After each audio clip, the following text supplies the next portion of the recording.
Hey guys, welcome back to my channel. It's been a long time to share a video with you all. I hope you all are fine and enjoying your quarantine period. So here I come up with the DIY video in which I'll show you how you can make your own frayed and flare jeans. And for this we're gonna use an old pair of jeans. Things we need for this jeans: scissors, crochet, tweezers, safety pin, chalk or something which is not permanent.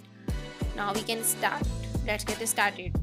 And the best thing is you don't need to go outside for anything. I think these things will be available at your home. And if you like my video, then please don't forget to subscribe my channel. Also make sure to turn the notification bell button on to get notified.